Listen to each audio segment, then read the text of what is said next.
involving arithmetic sequence and series. So, find the sum of the first 40 terms of the arithmetic series.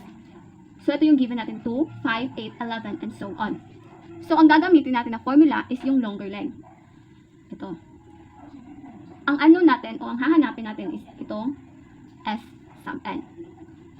So, paano natin hahanap yung ika-40 term na ito? Gamit ito, mahanap natin yung ika-40 term. So, ang gagawin natin, ay atin lang tong ika-copy. Sub n is equal to, yung n natin is 40 over 2. Copy natin yung 2. Yung a sub 1 natin is yung 2.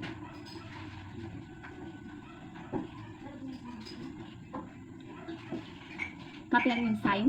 Yung n natin is 40 minus 1.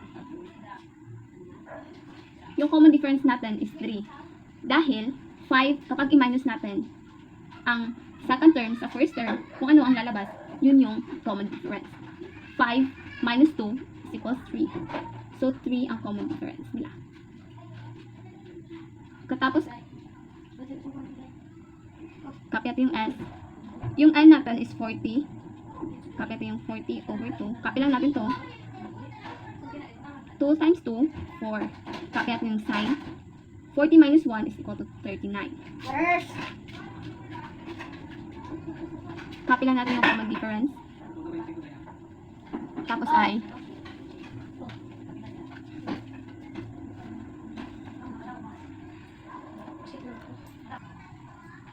40 divided by 2 is equal to 20. Copy lang natin yung 4. 39 times 3 is equals 117. Katapos ito, copy natin yung 20. Parenthesis natin. 4 plus 117 is equal to 121. So, ito times din natin ito. 20 times 121 is equal to 2,420. Ito yung S sub 40 natin. Ito yung S sub 40 natin. Alam niyo ba kung paano? 20 times 121. So, 0 times 1 is equals to 0. 0 times 2 is equal to 0. 0 times 1 is equal to 0.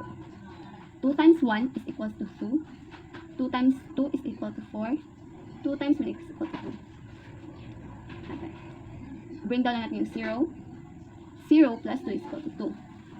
0 plus 4 is 4. And bring down lang natin yung 2. At ito na ang lalabas. 2,420.